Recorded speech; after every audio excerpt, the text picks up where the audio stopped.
she's a very welcome into my kitchen here in the hills of Donegal. I'm going to be making a marshmallow pavlova today. It uses the basis of the meringue method, which is egg whites and sugar.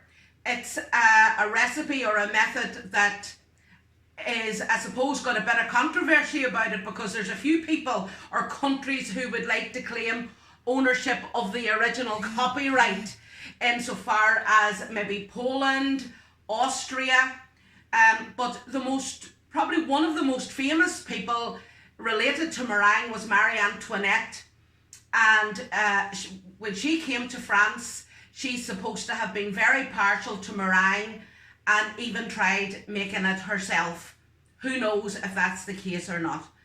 Now, the actual pavlova is supposed to have been devised either in Australia or New Zealand and called after the dancer after there was a ballet show in those countries, or tour, not really a show, a tour.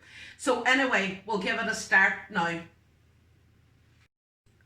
So we'll start off with our eggs. So I have separated my egg whites and my egg yolks, so I have them ready.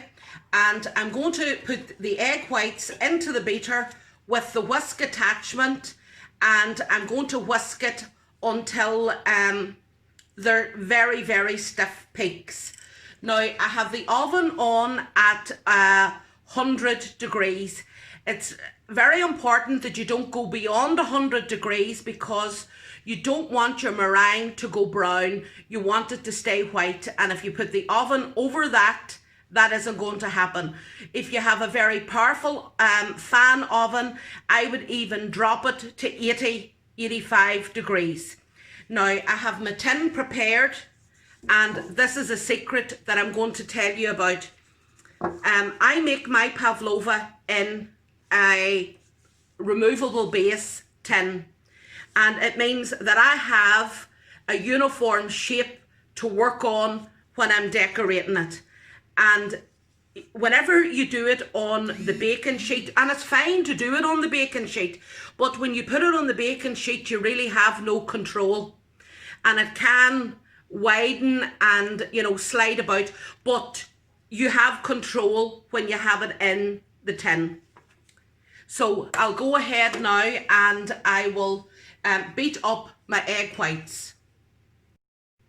Now, I have my egg whites whipped up. You can see how stiff they are. They're not coming out of the bowl. They're not moving. And I'm going to put it back onto the mixer. And in this bowl, I have my caster sugar and my corn flour mixed together. Now, I mix the corn flour with the caster sugar so that it is an even mix through the eggs.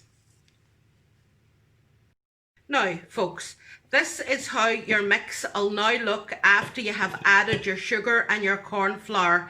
And just before I took it off the beat, I added in my dessert spoon of vinegar. So you see it's got a nice glossy look to it.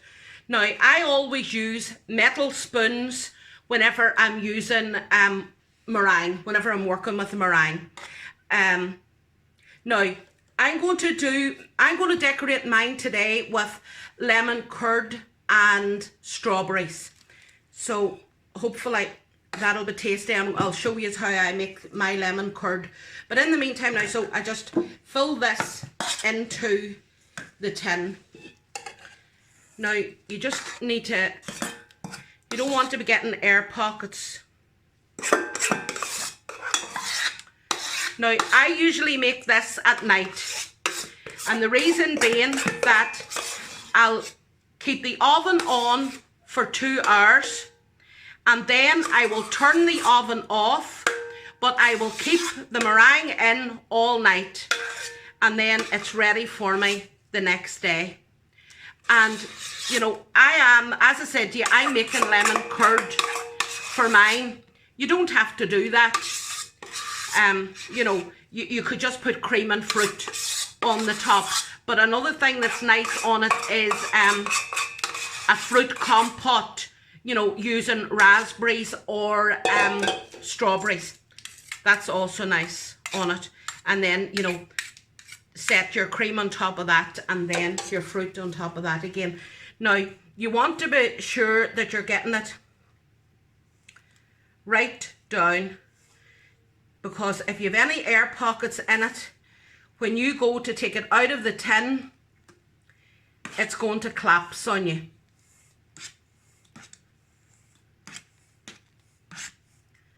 So just make sure it's well down and level at the top. And you know, another reason I do it like this is because it's far easier to decorate and it's far easier to portion. Because I find when you make the pavlova on the baking sheet, it's wild hard to cut. So I'm looking for the easy way all the time. So now what I just do with that then is I just run my finger round the edge of it like that and tidy it up. And there you have it. As I said, now the oven is very important. I'll say it again. So if you have a good oven, good fan oven, don't put it in over 85 degrees. You want to put it in for 2 hours. If it's not a fan assisted oven, you want to put it in at 100 degrees for 2 hours. Then you want to turn off the oven, but leave it in. Now, some people find that when they do pavlova or meringue, that it has wee water dots, you know, kind of wee golden dots, syrupy dots on the top. That's because your sugar isn't incorporated properly and you maybe have too big a ratio of sugar to eggs. So I always do 1 egg, 1 ounce, 25 grams of sugar per egg. And so far it's always worked out for me. So now we'll just set this in the oven now and we'll see now how we get on with the next phase. Now folks, we're going to start to make the lemon curd. Now you can make the lemon curd in the saucepan, but it does tend to stick at the bottom. So the best way that I think is to make, if you don't have you know, a double boiler, is to make your own. So put your put some hot water at the bottom, your basin on top, and don't let it over steam, because you don't want the steam to be, you know, the water to be direct on the bottom of your bowl.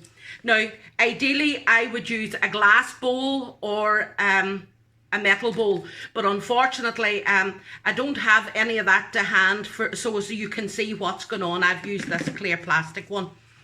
Now, whisking is very important with this process. And, you know, whenever you're whisking, you don't have to think as if you're doing a workout in the gym. That's not really the way to whisk. The way to whisk is if you think of the number 80 in your mind.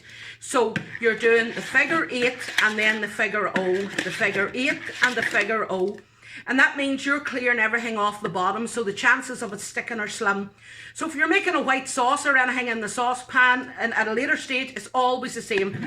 80, figure 8 and 0. 8, 0, 8, 0, 8, 0. And if you do that then, nothing will catch. Now, in here I have my egg yolks, I have my sugar, I have my lemon juice, and I have my salt. So I'm going to put that onto over the steam until it thickens up. Now, it'll take between 10 and 15 minutes, and you have to be whisking all the time. Now here we are, so I just take off the lid of this, and now I'm going to put my pavlova on top of the plate here. So I'm just going underneath it to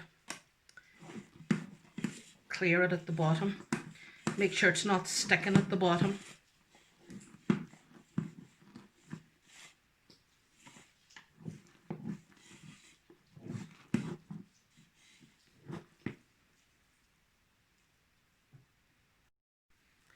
Now I have my lemon curd now on top, and I'm just spreading it out around the pavlova.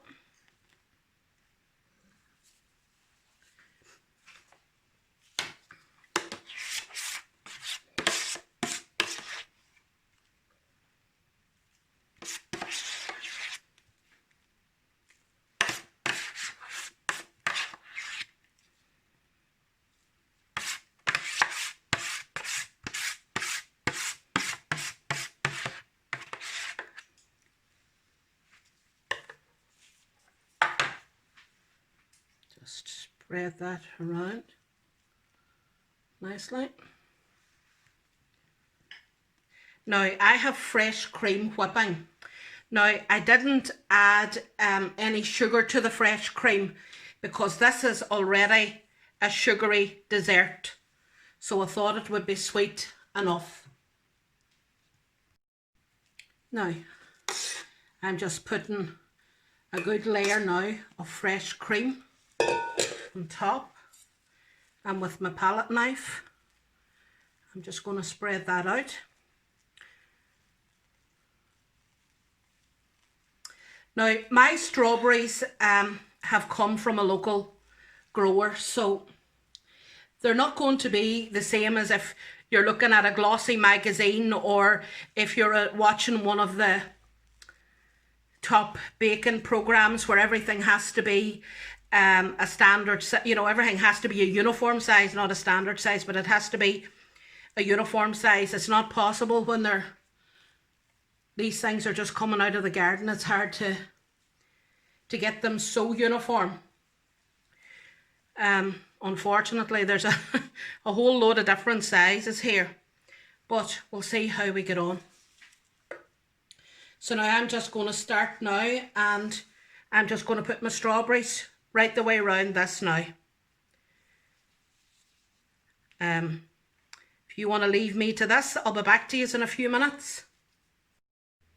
Now there you have it finished. Now I wouldn't be building that until maybe 15 minutes before I was going to be using it, because it's a really build and eat right away kind of a job. But there you have it anyway, and hope you enjoyed that. Thanks very much for watching the video.